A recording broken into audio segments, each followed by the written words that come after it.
Hello, I'd like to welcome everyone here today on another of the Psychoanalytic, Psychodynamic pathways. I'm delighted to be able to introduce Vera Auerbach, who will be speaking to us today. Vera is a full member of ICAP, is a clinical psychologist. She's also trained in group work and in family therapy work. And I think she's one of the relatively few people, certainly who work analytically, who've done attachment training as well. She's also the principal of a group of clinical psychologists in the southern area of Sydney. So welcome, Vera. And I'd perhaps like to start with the rather broad question of really, what do you see, or can you describe your pathway into how you were introduced and began working in this particular model? It's always a long path, I think, for most people, but I think I was very, very fortunate and lucky that it actually began at university for me. And one of the lecturers, which I think has passed now, Bill Hope at New South Wales Uni, ran these encounter groups, they were really called. So if you were doing psychology for 1 year, you had to do this weekly group therapy, really. And that got me very interested in my own internal processes. And from that, I was actually referred to have free twice-a-week therapy. So I would have been probably 19 when I started, while a lot of people don't come to this work until they're in their 40s. So just before I even worked with clients, I had already started on my own journey. So that's where it started, about the inner world, the psychoanalytic, the unconscious.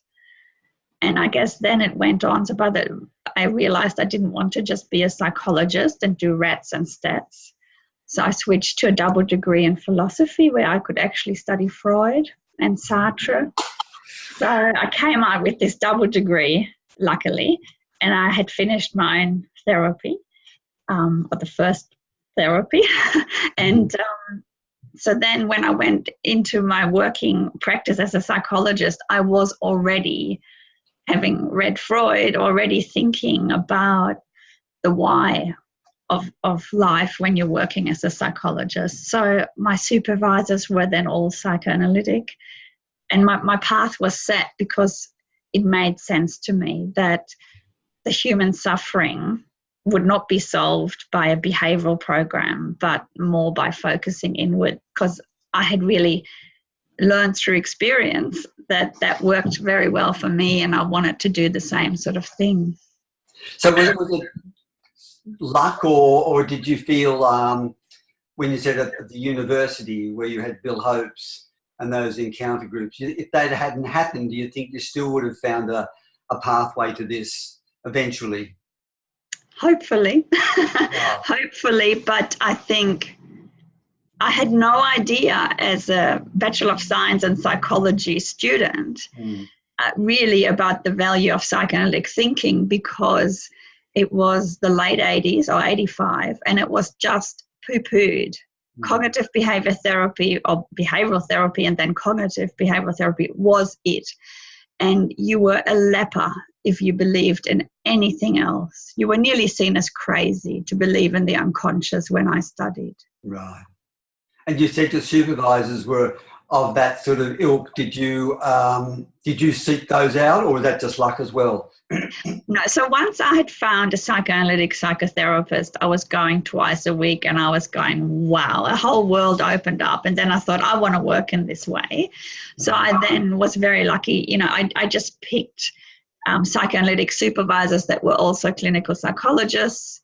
So that worked well with the professional development path. But really, I was sort of headed, I wanted to do a training, but I was young, I had no money. I was just graduated from university with a HECS debt. And I wanted to do a training without the financial resources. So I sort of, I guess, put together my own training by going to lectures, doing seminars, you know, the evening lectures that the institutes run, and slowly like a weekly seminar. So it actually started through ICAP for me, really, in the end, because I had been told I was too young to be a trainee by some psychoanalytic institutes because I was early 20s, and they felt I hadn't really finished as my growth as a person. Mm-hmm. So ICAP was happy to take me, and I did the baby observation. I did different seminars working with children, the work discussion groups. So I was then on a journey to, I guess, getting the theory, like doing the Klein reading, the Freud reading in detail, that really helped me go to where I wanted to go, because the trainings had said come back when you're 35 or 40. Yeah. But I didn't want to wait 15 years. Yeah. You know.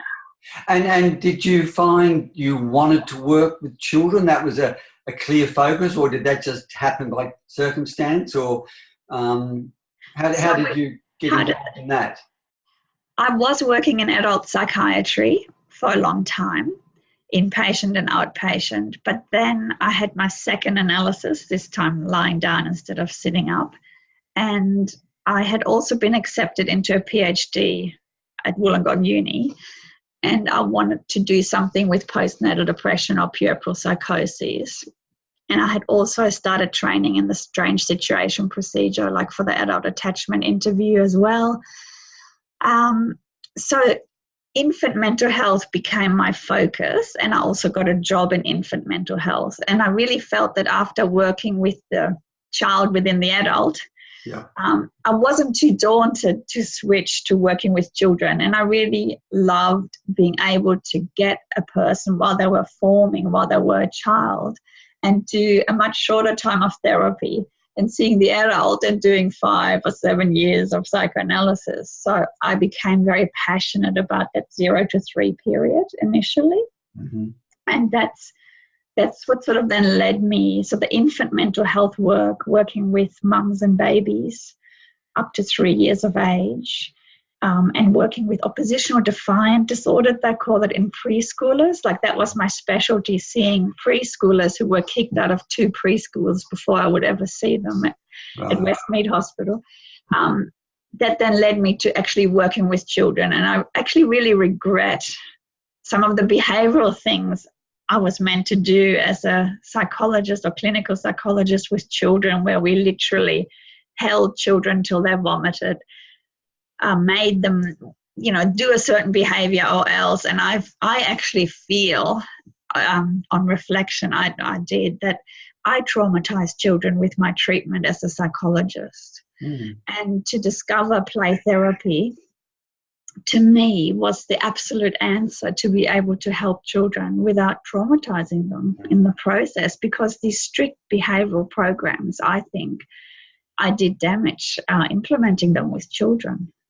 Do you think that's what, I assume when you finished your training, you went into more government things, you said like Westmead Hospital, things like that. How did you then, what started you thinking about private practice at that time? And did you do it gradually, or how did that happen? So basically, I worked, like I said, in an adult mental health. And what happened there was I used to work psychoanalytically there, and it was fine. And I ran 2 psychoanalytic groups for all the borderlines, cutting up, self-harming, and it contained them all. So for 12 years, these groups, I'd been running them. And then we had new management where the service was meant to become acute only. Right. So all the meaningful work with the adults was going out the door because it was 6 sessions and then discharge. So then I had applied for the infant mental health job, and I went there. And that's sort of where I then felt this is where I can sort of more focus on my psychoanalytic work. Right. So, but the private practice then followed. I went part-time with the infant work, and I just wanted to work even longer term with people. Like where I worked at Westmead Hospital, the families would come and stay for 4 weeks and then have follow-up. So they weren't inpatient. Right. The family were the inpatient. Yeah. So they were there for 4 weeks, which was wonderful because you really got to work intensively with them. But I really wanted to do longer term work with the transference, within the transference, not just supportively. I didn't want to just do the archaeological dig therapy where you get some insights for people, and that's it, because I really felt that therapy is changed through the actual transference relationship. And to get to that depth of work, that was not possible in the public system. Were many people working privately at that stage, or were you a bit of a pioneer? Did you feel you're one of the few people that started working privately? Look, in the Sutherland Shire where I went, they call it the sunburnt psyche because it's all sport and beach. Right. I was one of the only people trying to work with the unconscious processes, but in another part of Sydney, there were lots of people, but I mean, you just start small. I just hired a room. Right. I you 1 or 2 days a week, or did you go full? Right. Well, with children, often they want, especially school age, they want afternoons. So I actually did a lot of Saturdays for a long, long time, and some early evenings. Right. And then slowly increased it to 1 or 2 days, like dropped the government work a little bit more and more. Yeah. And in the end, the economics actually made sense to just work full-time private and just go for it, really. Right. And I mean, in that setting, how have you found either thinking about or applying a psychodynamic sort of model? Of course, clearly you cannot be pure in that sort of broader private practice setting. How have you sort of managed that, or what are your thoughts about that?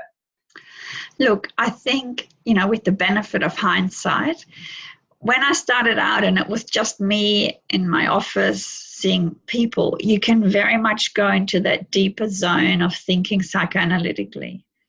When I expanded and like now I have 13 to 18 people working for me, psychologists, I get pulled out of that mindset a lot. And it's much harder to have this pure psychoanalytic state of mind, I think it is, all day long, because you keep being pulled out of it with phone calls, with questions, with staff needing help with an intake.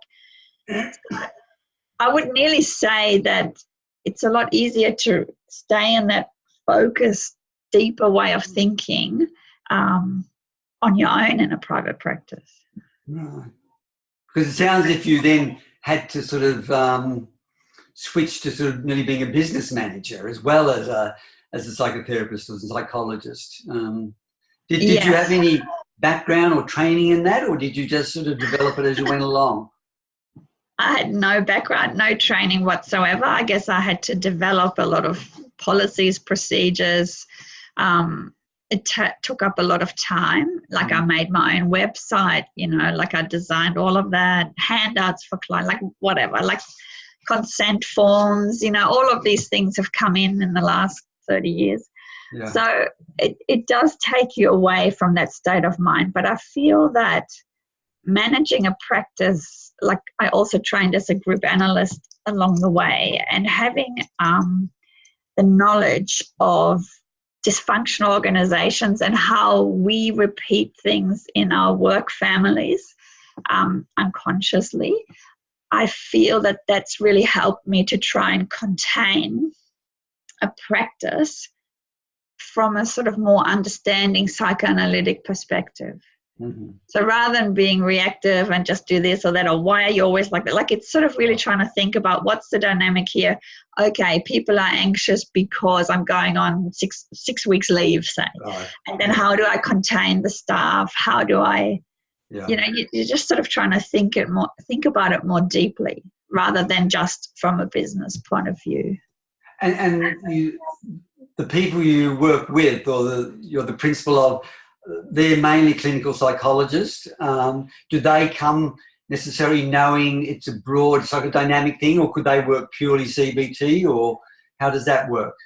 So basically, they know that I work psychoanalytically and other therapists do too. When they're interviewed, they're basically told, this is how we work.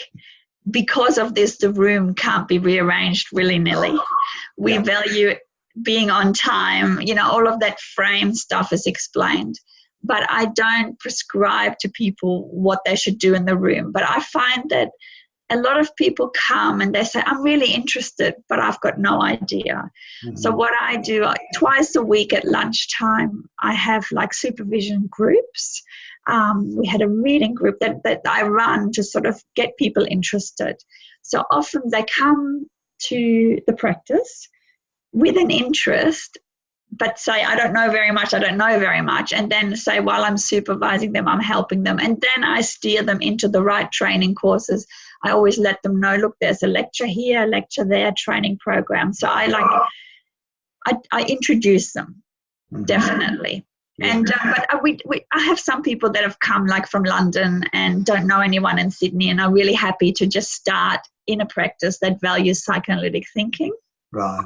So that works well too. Yeah. And then some people are tired of running a private practice and they just want to do one day, maybe two, and be semi-retired. Mm-hmm. And they're really lovely to have as well because they have a wealth of experience. Right. And you mentioned Bill Hopes before. Are they, looking back on your long career, what do you see of them, particularly in relation to psychoanalytic thinking, the main sort of influences that have been on you? I'm thinking there in terms of either people, supervisors or teachers, or particular books or paper that you've read that have really sort of impacted upon you. Sure. Look, a lot has. I'm just going to rattle off whatever comes to mind first. Yeah. Really. Yep. I'm going to talk about you first, Peter, because you were a long-term supervisor of mine. And I think in my work with children, you have to take the credit that you really helped me to learn of how to work with the children. And in particular, what you taught me was to not do the full-on direct interpretations, but to interpret via the play, in the play, like say in a third realm rather than me and the child. So I really got that, and I think it helped my work with the children, and it still helps my work with all the children. Mm-hmm. So I think I'll call it the Peter Blake approach, because I've had supervision since, which was a Kleinian play therapy approach. And I guess the main thing I get in trouble for all the time is for not interpreting enough. And I keep having endless discussions about my anxiety about interpreting and forcing down an interpretation. But I guess I'm also being challenged by the Kleinian supervisor that when you interpret the deepest anxiety, it actually makes the child feel at ease. So I've been playing with that. So I'm still learning. I'm still learning how to do come from the different theories, but definitely Melanie Klein is sort of my Kleinian home. Right. And that's the title of a book that actually really led me. It was a seminal book by Nini Herman. Mm-hmm. She wrote Why Psychotherapy and then My Kleinian Home, and that was published in the 80s, and that really got me into psychoanalytic thinking. Mm-hmm.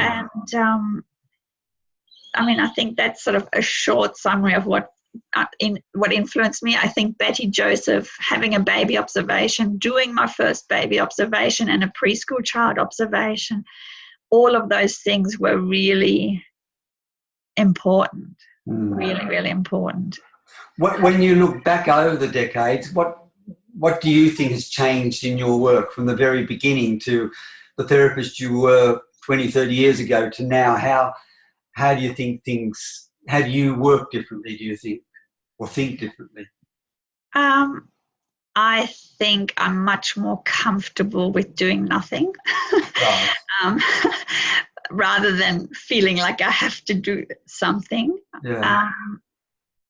And I think I'm much less scared going into parent sessions, because often the parent sessions can be so daunting for children that you see. But I think I'm slowly learning how to manage those parent sessions. I'm interested to say that, because I think I agree with you, it's one of the hardest, most anxiety-provoking sort of things to do. When you say you're better at it, or getting a little more comfortable with it, what sort of, just sharing your anxieties, what do you think is difficult about that when you see parents? The parents always want to know what's wrong with the child. What are you doing? Yeah. What are the management strategies? The schools want to know, can you write a report? Blah, blah, blah. Yeah. I think I've definitely learned to walk in there and turn it on to the parents of how have they been going and let them start the discussion. And I think what has helped me, Peter, is that once you've seen a few children through, like say a 5-year play therapy case, and then you've finished with that case and you know it worked. You have no idea why it worked. Well, you sort of have a theoretical idea why it worked, but it worked. Yeah. So I think to have cases under your belt that actually finished properly, didn't drop out, and it worked, that then holds you. Then it's like an anchor that you're not just pretending that it does work, that it is helpful, but you just got to stick with it, and it takes a long time and it is very expensive, but it's better than just being on medication for the rest of your life or something like that. In relation to that, what someone just starting out now who may be a bit interested in it, what advice would you give to them in terms of if they, I don't know, they not totally dismissed Freud, or they may have heard about Klein or something and were a bit interested? What sort of things do you think they could do to sort of develop that? Because as you said, you know, when you were young and not much money, and these days with the expense of courses and things, it is difficult. Look, I just, last week, I supervise a clinical psychologist, so they've come out with CBT. They want to work with mums and babies. They are interested in psychodynamic theory. And I actually said, look, before you enroll in any course, why don't you just do 1 year of a baby observation? From that, you can go into your infant field. You could go into a psychoanalytic training. You could do a child training. But the basis that will really show you whether this works for you is to do an infant observation. So that's the advice I gave. And of course, going to the lectures I think is really useful. Right. And I still believe people need to have their own therapy. And I think that's extremely useful. Right. So maybe before you do a baby observation, do your own therapy or start your own therapy. Yeah. Because, you know, you have to be fairly solid within yourself to do this work, because things get triggered. Right. You're working with really powerful unconscious processes, especially with children that might spit at you, hit you, pull your hair, whatever. Right. So you need to know your own boundaries. You need to know yourself, and I think be quite solid in that. Right. Because children. You mentioned infant observation. I'm interested in that link with you've done sort of attachment theory and attachment assessment. How do they interweave in your mind, or do they interweave, or does one support the other, or what? Look, I definitely feel the attachment stuff, like circle of security, helps me in my parent work. Mm-hmm. The attachment stuff helps me with like Thelma Freiberg's concept of ghosts in the nursery, that you're not just, don't look at 2 generations. You always got to look at the grandma, look at 3 generations. So when I'm thinking about a family, you know, it's helped me with all of that. Right. Do I use the strange situation procedure now? No. Do I use the adult attachment interview now? No. But some of the questions I do. So if I feel someone is quite what they call avoidant, then you know there's certain questions you can ask, and like that will tell you that, and then you know that they always need need distance. So I think to be someone that understands the attachments classifications and how to find the classification works in how you deal with people in the room. Even with children, like an avoidant child will always hold a toy up when it approaches you. Mm-hmm. So immediately when I see babies holding up this a barrier between me and them, you know, I immediately go, A, it's an A. Not that I should generalize like that, but like once you've studied it, it's sort of like it's in you. Yeah. All the knowledge is in you, and I think it just percolates and mixes together. When you said there are certain, what can you say when you say there are certain questions you may use? What can you give an example of that? What? So like some of the questions say with avoidant people, they will answer you by places, not people. Like about their childhood, they'll say, I lived here or there. Right. So they're places, not people. There's questions of like first separation or like traumatic questions in childhood when you were first separated from your parents, and it's 5 good quality about mum or dad, or like about their parents. Yeah. Basically, it should be balanced, and if they give you 5 negative or 5 positive, like you can just sort of start to categorize them where they might be. Right. Thinking in the ABC, like avoidant, balanced, or coercive attachments. Obviously, what I was trained in was by Patricia Crittenden, which is like 26 different categories. But I think like Peter Fonagy and Mary Target, especially Mary Target, uses a lot of attachment stuff in her child work and child assessment in A Doll's House. She's developed this wonderful assessment technique. And that combines child psychotherapy with an attachment assessment. And I think that's just brilliant what they're doing there. Has she written about that? Are there particular books or papers that... Yeah, there's video training papers. Like, I think they're doing some fantastic stuff there.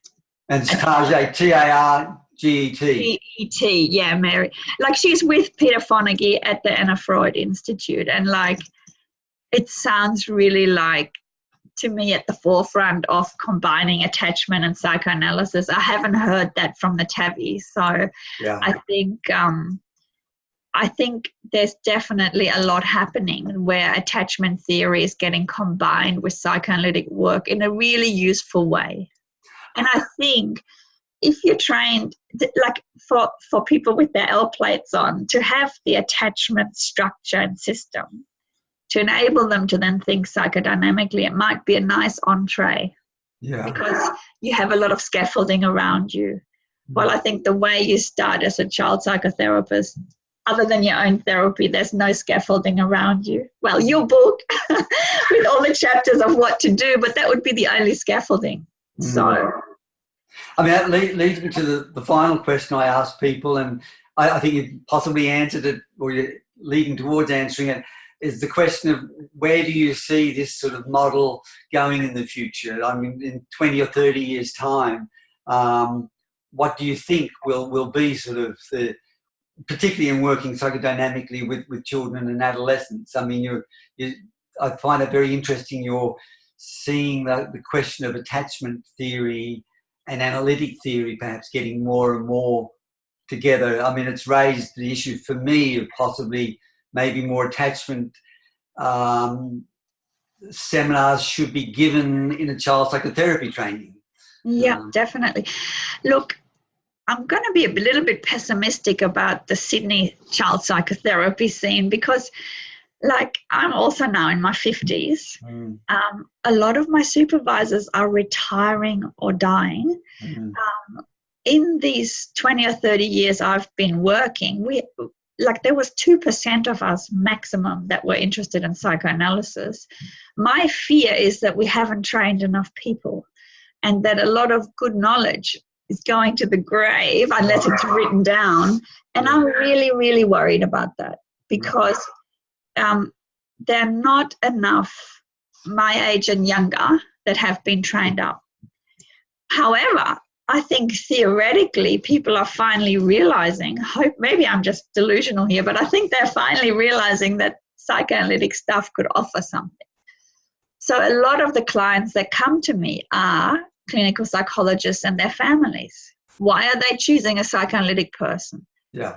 You know, so obviously the proof is in the pudding that if psychologists choose as a treatment the psychoanalytic because that's what they think actually works versus behavioral or CBT, we have an industry that could grow, right?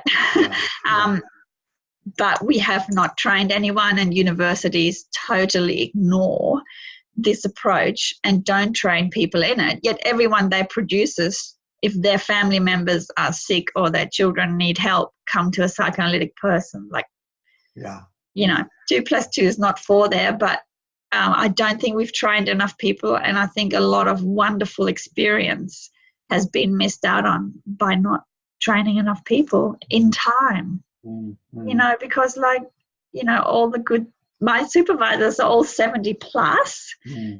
How long are they meant to work, and how long can they work? Yeah. And I don't see myself as good as them. Do you know what I mean? So I'm really worried about that.